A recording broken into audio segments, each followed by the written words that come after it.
Pada kali ini, pertemuan kelima nih ya tentang doktrin Allah, saya akan membahas tentang Allah yang tidak terbatas.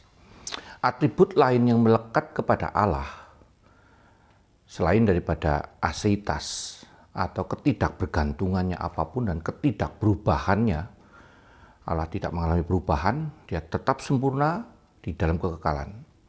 Allah juga tidak terbatas. Karena di dalam kekekalan itu berbicara supra waktu, supra tempat, mengatasi waktu dan mengatasi tempat. Sehingga istilah kekekalan berkaitan dengan waktu itu bukan berkaitan dengan kronologis atau waktu yang tidak pernah berhenti. Terus dulu saya waktu kecil tidak tahu bahwa istilah kekekalan itu berarti waktu yang berjalan terus secara kronologis sampai nggak habis-habis itu. Seperti orang makan lagi, nggak kenyang-kenyang. Itu adalah sebuah karikatur tentang kekekalan yang tidak sesuai. Karena bicara kekekalan itu adalah bicara soal melampaui waktu. Tidak bisa dijelaskan seperti apa karena kita makhluk waktu. Tetapi kekekalan itu melampaui waktu yang ada. Tidak bisa dijelaskan secara kronologi. Di mana waktu bergerak, berjalan, dan mengubah segala yang ada.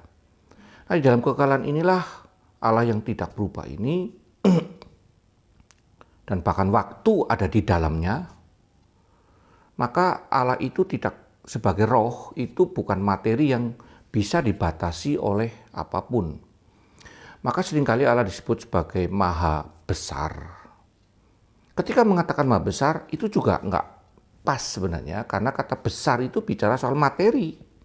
Sementara Allah itu roh. Tetapi istilah maha besar ini untuk memahami bahwa seluruh apapun ciptaan yang ada, semesta, tidak hanya bumi ya, tapi galaksi-galaksi yang katanya ada triliunan itu, tetap Allah melampaui semuanya itu. Jadi istilah maha besar itu bukan satu benda Anda bayangkan sebagai hal yang besar sekali. Karena seluruh ciptaan itu ada di dalam Allah. Bukan Allah di dalam ciptaan, tetapi seluruh ciptaan ada di dalam Allah, di dalam jangkauan Allah. Sehingga dia hadir di dalam setiap titik ruang dengan utuh. Tidak bisa dibayangkan Allah yang besar itu seperti raksasa yang gede sekali, kepalanya ada di sana, kakinya ada di sana, lalu yang di sana mendapatkan bagian kaki. Tidak. Di dalam setiap titik ruang, Allah hadir secara utuh di sana. Jadi itulah yang disebut dengan Allah maha besar. Di dalam kekekalan, dia tidak dibatasi oleh waktu, melampaui waktu, juga dia adalah maha besar, berada di seluruh apa yang namanya tempat. Itu pun tidak memadai karena melampaui itu, bahkan tempat ada di dalam dia. Nah, mengerti Allah dengan cara yang demikian ini membuat kita menyadari bahwa betul-betul Allah itu berbeda sama sekali.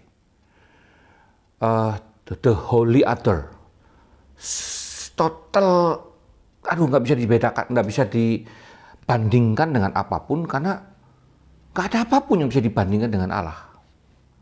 Ketika Allah dikatakan sebagai roh, itu tidak bisa kita bayangkan seperti film Ghost gitu ya. Lalu ada roh yang keluar dalam bentuk bayang-bayang. Lalu roh itu seperti manusia. Kalau itu manusia lalu bisa tembus. No. Allah bukan seperti itu. Tetapi dia maha hadir. Dia ada di mana saja.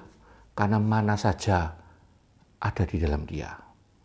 Nah, kalau Anda mengerti ini, minimal pondasi seperti ini, kita akan mulai memikirkan karya Allah di dalam kehidupan dan kasih yang begitu besar, itu akan jauh lebih membuat hati kita tersentuh karena dia yang the holy other, yang transenden sekali, dia rela berimanen, rela berinkarnasi dengan kita dan masuk ke dalam salah satu planet yang mungkin juga tidak disebut besar, lalu kemudian berinteraksi dengan manusia, lalu bergaul dengan yang jauh lebih rendah, tidak ada apa-apanya sama sekali.